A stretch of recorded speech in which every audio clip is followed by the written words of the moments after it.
묵상하실 하나님 말씀은 요한일서 3장 4절의 말씀입니다.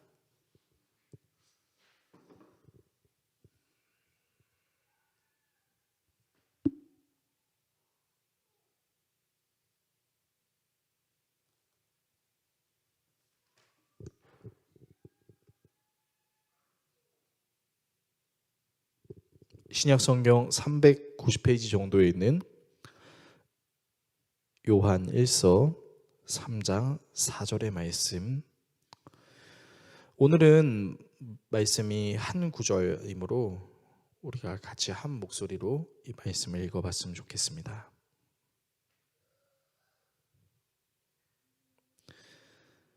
다 찾으신 줄로 알고 하나님 말씀 읽겠습니다. 죄를 짓는 자마다 불법을 행하나니 죄는 불법이라. 아멘. 오늘 여러분과 함께 모두를 위한 복음 18번째 시간, 하나님의 진노가 정당한 이유라는 주제로 하나님 말씀 나누도록 하겠습니다. 지난주 여러분과 모두를 위한 복음 17주차 우상 숭배는 무엇인가 라는 주제로 말씀을 나눴습니다. 잠시 지난주 내용을 복습하자면 우상 숭배는 단순히 조형물이나 신상의 종교적 행위를 하는 수준으로 머무르는 것이 아니라 그것을 절대 없어서는 안 될 것으로 여기는 것, 그것이 바로 우상 숭배이고, 이 세상에서 우리가 우상 숭배하고 있는 그것들은 참 아이러니하게도 우리가 숭배할 수 있는 그 우상이 완전하지 않다라는 것을 알고 있음에도 불구하고 그것을 쉽게 놓지 못한다라는 맹점이 있는 것이며, 하나님을 제대로 알아가기 위해서는 사실 내 마음속에 우상으로 섬기고 있는 것이 무엇인지를 확인해야 하는, 발견해야 할 필요가 있다라는 것을 우리가 함께 나눴습니다. 그렇다면 하나님은 우리가 하나님께 순종하지 않고 우상 숭배를 하는 것에 대해서 진노하시거나 벌하시지 않을까요? 결론부터 말씀드리면 하나님은 진노하십니다. 그리고 우리에게 벌을 내리십니다. 사실 많은 비그리스도인들이 하나님을 믿고 싶어 하지 않는 가장 큰 이유 중에 하나가 여기에 있다고 할 수 있겠어요. 분명히 하나님은 사랑의 하나님이라고, 그리스도인들도, 교회 다니는 사람들도 다 그렇게 말하고 다니지 않냐. 그런데 어떻게 사랑의 하나님이 화를 내시거나 벌을 내리실 수 있냐라고 따지는 것이죠. 심지어 예수님을 믿지 않으면 지옥에 간다라고 말하는 것이 굉장하게 불쾌하게 들릴 수도 있을 것입니다. 오늘은 여러분과 바로 이 부분, 하나님이 사랑의 하나님이시라면 왜 하나님의 말씀에 따르지 않고 우상 숭배를 할 수 있는 사람에게 진노하시고 벌을 주시는가에 대해서 살펴보려고 합니다. 다음의 내용을 함께 살펴보려고 하는데요. 먼저 하나님이 진노하시는 이유에 대해 살펴보겠습니다. 그리고 하나님의 진노의 기준에 대해 살펴보겠습니다. 마지막으로 하나님을 진노하게 한 인간에 대해 살펴보겠습니다. 하나님이 진노하시는 이유, 하나님의 진노의 기준, 마지막으로 하나님을 진노하게 한 인간에 대해 살펴보겠습니다. 이 내용들을 살펴본 후 기도하겠습니다. 첫 번째, 하나님이 진노하시는 이유입니다. 설교의 서두에도 말씀드렸던 것처럼 많은 비그리스도인들, 심지어는 그리스도인들까지도 하나님의 진노가 이해되지 않는다라고 말할 수 있을 텐데요. 사실 우리가 알고 있는 그 예수님의 이미지가 사랑인 것처럼, 모든 사람을 위한 은혜인 것처럼 하나님의 진노가 다소 이해가 되지 않을 수도 있을 것입니다. 자, 그렇다면 반대로 한번 생각해 보겠습니다. 하나님께서 진노하시지 않으시고 죄에 대한 벌을 내리시지 않으신다면, 그런 하나님께서 다스리시는 나라에 우리가 살고 있다면 여러분, 과연 우리는 행복하다라고 말할 수 있을까요? 한 가지 예를 들어서 설명해 보도록 하겠습니다. 저와 제 아내가 길을 걷고 있다가 불량배 패거리를 만났습니다. 그 불량배 패거리가 제 아내에게 추근덕대더니 이내 구타를 가했습니다. 그래서 제 아내의 몸에 상해를 입힌 패거리들이 막 웃고 있는데요. 제가 그렇게 상해를 입은 아내에게 다가가서 이렇게 얘기를 하는 겁니다. 여보, 예수님께서 왼뺨을 맞거든 오른뺨도 맞으라고 말씀하셨잖아. 그냥 없던 셈 치고 가자라고 제가 아내에게 이야기한다면 불량배 패거리들은 웃으면서 아무 일 없듯 지나갈 수 있겠지만 제 아내는 어떻게 될까요? 과연 제 아내가 그래 그렇게 하자라고 말할 수 있을까요? 아닙니다. 오히려 제 아내는 저로 인해서 하나님을 오해하게 될 것입니다. 그리고 이 남자가 나를 사랑하지 않는구나 라고 생각하겠죠. 앞으로 저와의 삶을 살아낼 수 없겠다라는 불안과 염려에 시달리고 그로 인해 제 아내의 삶은 망가지게 될 것입니다. 그러니까 저는 그 불량배 패거리들에게 소리를 지르고 따지거나 제 아내를 때리려고 하는 위협을 막아야 할 의무가 있죠. 그리고 때렸으면 경찰에 신고해서 이 사람들에게 벌을 집행해야 된다라는 것이죠. 이런 비슷한 예화를 기반으로 한 영화로 밀양이라는 영화가 있습니다. 제가 설교 때도 여러 번 예를 들었던 예시이긴 한데요. 그 영화의 내용이 한 여자가 남편을 잃고 하나밖에 없는 자녀와 함께 밀양이라는 도시로 이주합니다. 그곳에서 새로운 삶을 시작하려고 하는데 하필 이 여자의 자녀가 유괴되고 살해됩니다. 슬픔을 이길 수 없었던 여자를 그리스도인들이 위로하고 같이 하나님께 예배하면서 놀랍게도 이 여인이 내 자녀를 유괴했던 그 유괴범을 용서해야겠다라는 예수님의 마음이 생긴 것이죠. 그래서 그 유괴범을 찾아가서 어떻게 이 사람을 용서해야 될까라고 고민하고 있던 이 여자에게 놀랍게도 유괴범은 나는 이미 예수님의 은혜로 용서받았습니다 라고 이야기하죠. 이 유괴범의 발언에 여자는 자신이 가지고 있었던 신앙이 무너지게 될 뿐만 아니라 자신의 삶까지 완전히 무너져 버리게 됩니다. 개인적으로 목회자이면서 불편하게 느껴지는 상황들이 있는데요. 교회 안에서 나쁜 사람들에게 어려운 일을 당한 성도님들이 있을 때 그 성도님에게 나름 교회 생활을 오래 했다라고 할 수 있는 성도님이 예수님이 우리를 용서하셨으니까 당신도 그만 용서하세요 라고 말씀하시는 그 상황을 제가 마주할 때마다 사실 마음속에 어떻게 말씀을 드려야 되지라는 고민이 들 때가 있습니다. 왜냐하면요, 사실 용서는 하나님이 하시는 것이고 또 하나님은 용서만 하시는 것이 아니라 사실 죄에 대한 대가를 치르게 하시는 분이십니다. 근데 죄에 대한 대가를 치르시게 하시는 하나님의 역사하심을 마치 왜곡하고 하나님은 죄값 치르지 않아 그냥 덮지라고 말하는 그런 분들을 볼 때마다 제가 어떻게 해야 되지라는 생각이 들 때가 있는 거죠. 생각해 보십시오. 힘들고 어려운 일을 직접 당해보지 않았다면 우리는요, 상대방의 고통을 함부로 가늠하거나 평가해서는 곤란합니다. 그들이 사무치는 심정으로 하나님께 외치며 하나님께 대가를 치르게 해달라고 그렇게 간절히 기도하는 장면들이 사실은 시편에 엄청나게 많이 나와 있습니다. 그러니까 사실은 대가를 치르게 해달라고 기도하는 것이 성경적일 수도 있는 것이죠. 또한 하나님이 불의에 대해서 분노하시거나 처벌하시지 않는다면 여러분 이 세상이 어떻게 될까요? 지난번 설교 때도 말씀드렸잖아요. 너도 옳고 나도 옳은 그 세상에 우리가 다 살고 있다고 한다면 여러분 이 세상은 아름다운 세상이 아니라 혼돈의 세상이 될 겁니다. 마찬가지로 하나님이 정의의 하나님이 아니시라 다 덮어버리고 다 용서하시는 하나님이시라면 여러분 이 세상이 과연 평안하다고 할 수 있을까요? 아니요. 그 하나님은 절대 우리의 구원자가 되실 수 없을 겁니다. 그 하나님은 이 세상에 정의로 존재하시기는커녕 오히려 불의의 제공자가 되실 수 있을 것입니다. 따라서 하나님께서 불의에 대해서 진노하시고 그것을 심판하시는 것은 우리에게 불쾌한 일이 아닙니다. 오히려 마땅히 그렇게 하셔야지 그게 맞지라고 말할 수 있는 것이죠. 이것이 바로 하나님이 진노하시는 이유라는 것입니다. 두 번째, 하나님의 진노의 기준입니다. 하나님이 진노하시거나 벌하시지 않는 것은 말씀드렸다시피 오히려 세상을 어지럽게 만들고 흉흉하게 만들 수 있을 것입니다. 자, 그러면 아마 우리는 이렇게 하나님께 질문할 수 있을 것입니다. 하나님, 그렇다면 하나님이 진노하시는 기준이 무엇인가요? 저는 딱히 하나님께서 화를 내실 만한 죄를 저지르지 않고 양심적으로 깨끗하게 딱히 사람들에게 욕을 먹을 만한 행동은 하지 않았는데요 라고 말하는 거죠. 사실 이런 대답은 비그리스도인들이 굉장히 많이 하는 대답이기도 합니다. 아니 왜 나를 죄인이라고 하는 거야? 내가 무슨 죄를 저질렀다고? 나 다른 사람들한테 피해 안 주는데 양심적으로 깨끗하게 사는데 왜 내가 죄인이지? 라고 말하기도 하죠. 자, 이런 대답의 형태는 지극히 인간 사회의 기준으로 내리는 답이라고 말할 수 있을 거예요. 왜요? 남에게 해를 끼치지 않고 스스로에게 나름 양심의 거리낌이 없이 살았다라는 것은 인간 사회 안에 있어서는 나름 이상적이고 괜찮은 모습이기 때문이죠.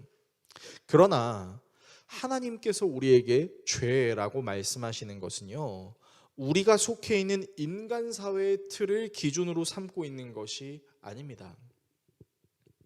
좀 더 명확하게 말씀드리면 하나님은 자신을 절대적인 존재로, 그리고 인간은 절대적인 존재에 의해 지음받은 피조물이라고 이야기하는 거죠. 그러니까 여러분, 절대자이신 하나님께 피조물인 인간이 자기의 기준으로 하나님을 판단하는 그것은 사실은요, 소위 어불성설이라고 말할 수 있을 것입니다. 그렇죠? 절대적인 존재에게 비절대적인 존재가 비절대적인 기준을 가지고 절대적인 존재를 판단한다는 것 자체가 사실 되게 웃긴 얘기죠.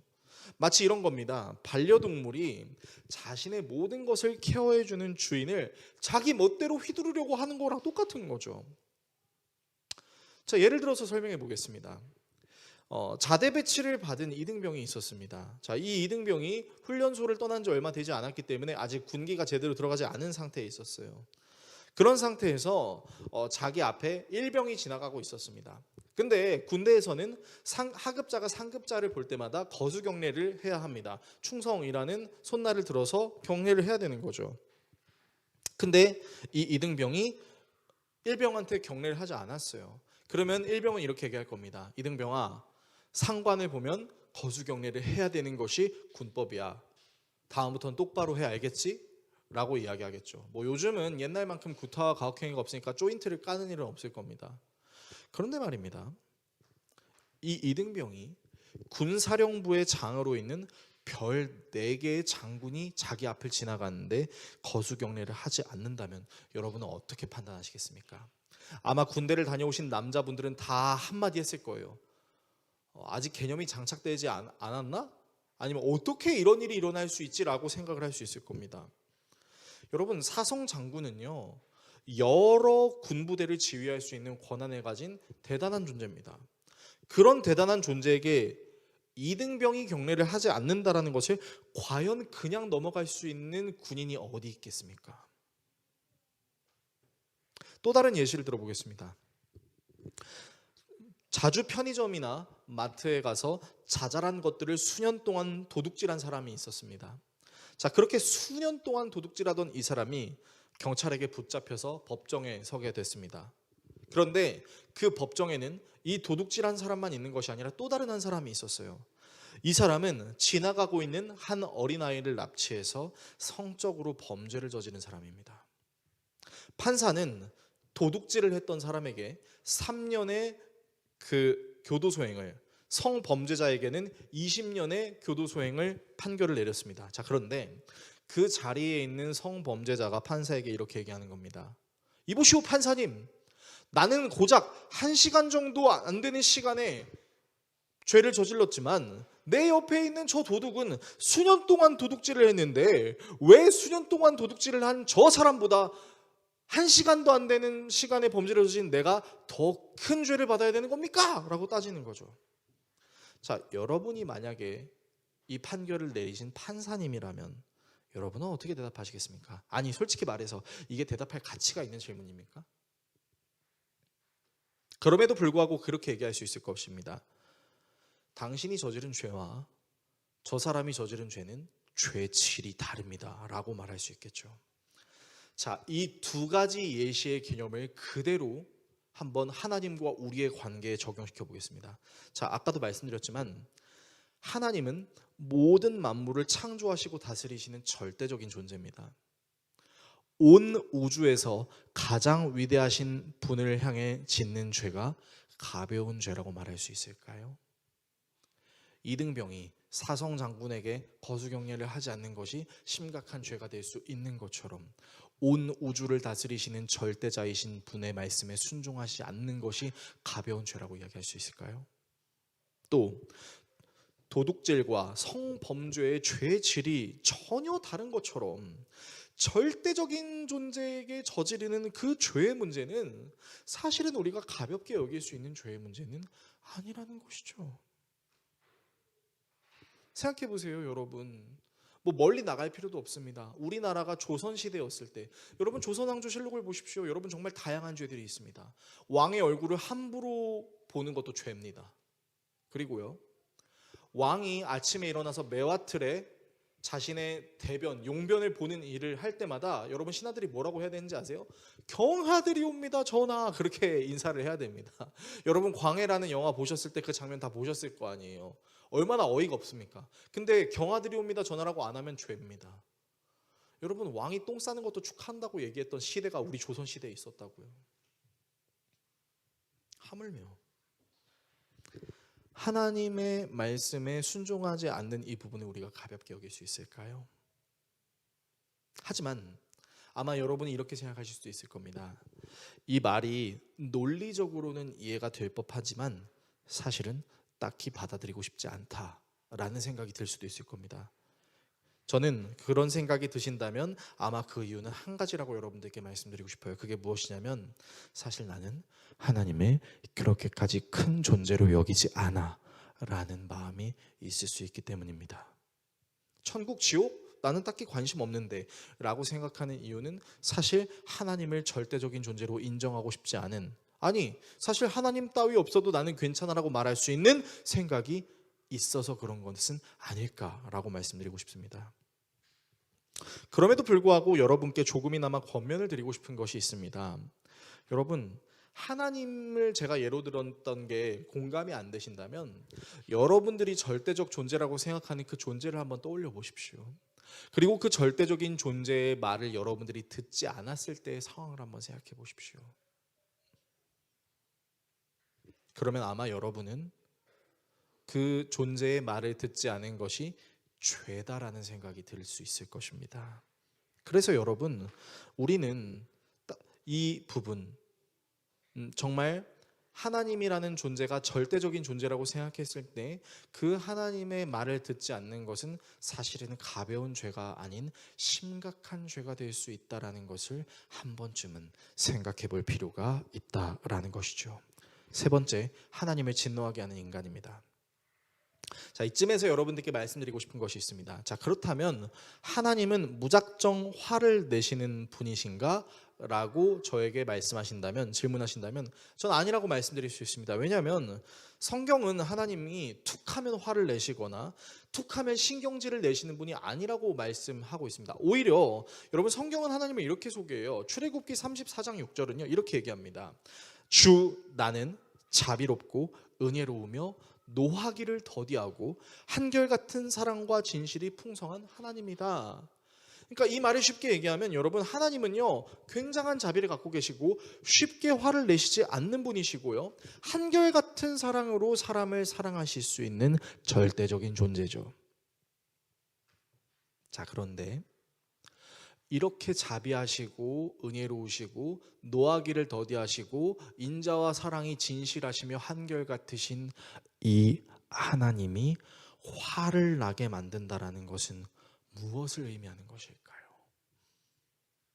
그것은 바로 이 화를 내기 힘들어 하시는 하나님께 인간이 아주 큰 죄를 죄책감도 없이 끈질기고 지속적으로 저질렀다는 것을 의미하는 것입니다. 여러분 이것을요 다른 말로 얘기하면 이렇게 얘기할 수 있습니다. 인간은 자비롭고 은혜롭고 노하기를 더디하며 인자와 진실이 많은 한결같으신 사랑을 갖고 계신 그 하나님을, 우주에서 가장 화내기 힘드신 하나님을 인간은 화내게 만드는 데 성공했다 라고 말할 수 있겠죠. 그렇다는 것은 무엇을 의미하는 것입니까? 절대적으로 화내기 힘든 분을 화내게 만든 인간은 그 안에 연약함과 악함이 대단하다라는 것이죠. 그래서 여러분 우리는 한번 이런 생각을 할 때가 있습니다. 어떤 생각을 할 때가 있냐면요, 나는 내가 생각하는 것보다 더 악한 사람이구나 라는 것을 우리는 종종 느낄 때가 있습니다. 그렇지 않나요? 여러분, 여러분의 속마음을 사람들에게 다 꺼내서 보여주실 수 있으십니까?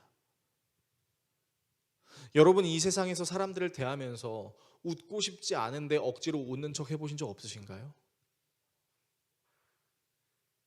모든 인간들은 다 그런 경험을 적어도 여러 번 이상은 해봤을 것입니다. 저도 마찬가지입니다. 심지어 제가 하나님을 대할 때도, 심지어 제가 하나님을 믿는 성도들을 대할 때도 제 마음이 불안정한 상태에서 억지로 미소를 지으며 대했던 적이 저에게도 있습니다.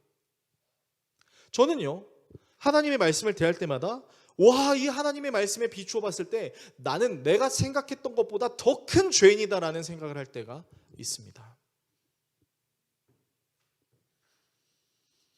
많은 사람들이 다 그런 생각을 해봤을 거예요. 그리고 이렇게 하나님의 말씀에 순종하지 않는 자들이 가게 되는 곳을 성경은 지옥이라고 이야기하고 있죠. 일반적으로 우리가 알고 있는 지옥의 이미지는 불입니다. 활활 타오르는 불, 모든 것을 다 태워버릴 수 있는 불, 그리고 그 불이 타오르는 곳에서 목말라하는 죄인들의 모습을 우리는 상상하죠. 자, 여기서 이 불은 단순히 사람을 뜨겁게 만드는 것이 아닌 사람을 향한 하나님의 진노의 이미지의 형상이라고 할 수 있습니다. 그런데요, 여러분, 성경은 지옥을 불로만 이야기하지 않습니다. 또 하나의 이미지로 이야기합니다. 바로 무슨 이미지로 이야기하냐면 바깥 어두운 곳이라는 이미지로 이야기합니다. 그래서 마태복음에는 이런 내용들이 있습니다. 성경 구조를 보시면요, 그러나 이 나라의 시민들은 바깥 어두운 곳에 쫓겨나서 거기서 울며 이를 갈 것이다. 그때 임금들이 종들에게 분부하였다. 이 사람의 손발을 묶어서 바깥 어두운 데로 내던져라. 거기서 슬피 울며 이를 갈 것이다. 이 쓸모없는 종을 바깥 어두운 데로 내쫓아라. 거기서 슬피 울며 이를 가는 것이 있을 것이다. 저기서 등장하는 바깥 어두운 곳이 바로 지옥입니다. 근데 저 지옥에 있는 사람들의 공통점이 뭐죠? 울며 이를 간다. 슬퍼서 우는 게 아니에요. 분노의 울음입니다.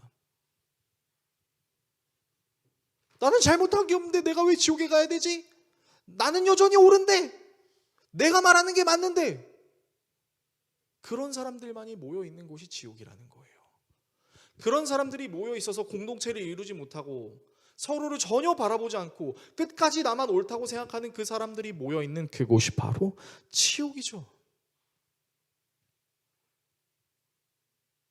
그리고요, 여러분, 사실 이런 지옥의 모습은 우리가 살고 있는 이 세상에서도 종종 보여집니다. 어떤 측면에서 보여질 수 있을까요?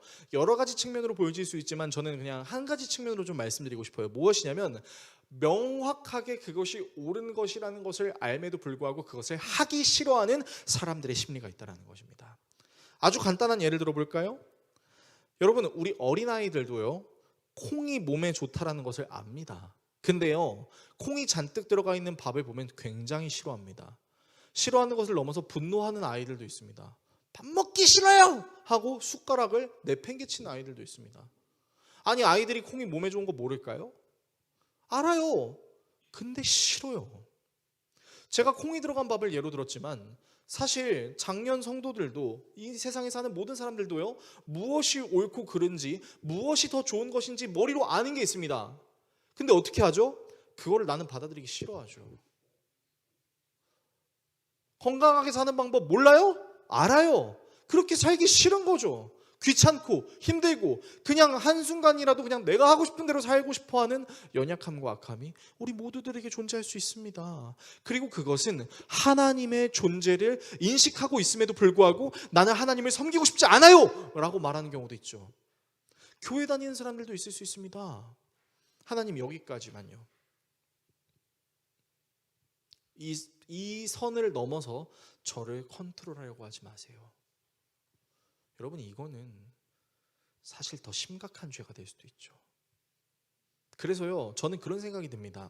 어쩌면 하나님의 진노는 하나님을 믿지 않는 비그리스도인들에게 더 활활 타오르는 것이 아니라 하나님을 어설프게 내지는 이상하게 믿고 있는 자칭 그리스도인들이라는 사람들에게 더 큰 불과 같은 진노를 내실 수도 있다는 것을 말이죠.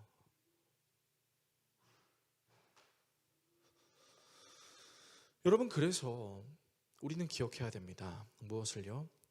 사실 우리는 정말로 화내기 힘들어하시는 그 하나님을 분노하게 만들 수 있는 인간이라는 사실을 말입니다. 설교를 정리하겠습니다. 사랑하는 성도 여러분, 오늘 설교가 어떤 차원에서는 여러분에게 되게 불편하게 느껴질 수도 있을 것입니다. 첫 번째도 진노, 두 번째도 진노, 세 번째도 진노니까요. 그러면 하나님은 진노만 하시는 하나님이실까요? 사실 그렇진 않습니다. 하나님은 그 진노를 인간에게만 쏟으시는 것이 아니라 인간이 그 진노로부터 피할 수 있는 방편도 허락해 주신 분이시죠. 예수님의 십자가 사건은 다른 의미로 표현하면 하나님의 진노를 예수님이 다 받아내셨다라고도 표현할 수 있는 것입니다. 하나님도 아셨어요. 이 인간이 하나님의 진노로부터 자유로울 수 없다는 것을, 그 인간이 하나님의 진노를 알고 있음에도 불구하고 여전히 하나님을 따르고 싶어하지 않는 연약함이 있을 수 있다라는 것을, 머리로는 하나님이 굉장히 위대하다는 것을 알면서도 사실은 마음으로는 그것을 온전히 인정하지 않고 단 한순간이라도 내 멋대로 하고 싶어하는 본능의 악함이 있다라는 것을 하나님께서는 알고 계셨죠. 그리고 그 진노를 쏟아내실, 그 진노의 대가를 치르실 완전한 존재인 또 다른 하나님이신 예수님을 우리에게 보내주셨죠. 여러분, 그래서 하나님의 진노만 있다라는 것이 사실은 우리에게 부정적일 수는 없을 것입니다. 그리고 설교 때도 다뤘지만 여러분, 하나님의 진노와 벌이 없는 세상이 과연 정당하고 아름다운 세상이라고 우리가 말할 수 있을까요? 세상은 우리에게 더 강력한 법을 촉구합니다. 그렇지 않습니까? 인간의 지능이 좋아지면 좋아질수록 어떻게든 더 좋은 법을 만들어내려고 합니다. 그러면서도 반대로는 그 좋은 지능으로 어떻게 하면 더 악함을 저지를 수 있을까라는 악한 고민도 똑같이 개발이 되죠. 여러분, 세상은 항상 그렇게 될 것입니다. 인간의 자유와 인간의 의지를 더 개발하는 선한 부분이 있는 것처럼 보이는 그 이면에는 사실은 인간의 악함도 똑같이 더 개발되는 순간이 있을 것입니다. 그래서 우리에게는 절대자가 필요합니다. 옳고 그름을 나눠주실 수 있는, 진노하시고 벌하실 수 있는 하나님이 필요합니다. 그리고 하나님은 그 진노와 벌에 대한 값을 치르실 수 있는 예수님까지 우리에게 주실 수 있는 분이시지요. 이것을 생각한다면 우리는 하나님의 진노를 불편하게 여겨야 될 것이 아니라 하나님의 진노와 벌이 정당하다라는 것을 인정할 수 있어야 할 것이고, 내가 그런 하나님을 진노하거나 분노하게 만들 수 있는 요인이 있다면 그것이 무엇인지를 살펴보는 시간이 필요할 것입니다. 그리고 그런 우리의 죄를 해결하시기 위해 자신의 피로 우리의 죄의 문제를 해결하시고 우리에게 예수님이라는 옷을 입혀주셔서 하나님이 우리를 보실 때 우리의 죄를 보시는 것이 아니라 우리에게 입혀진 예수라는 옷을 보게 하시는 이 하나님의 은혜를 당연하게 여기지 말아야 할 것입니다. 이 사실을 기억하시는 저와 여러분 모두가 될 수 있기를 예수 그리스도의 이름으로 축원합니다.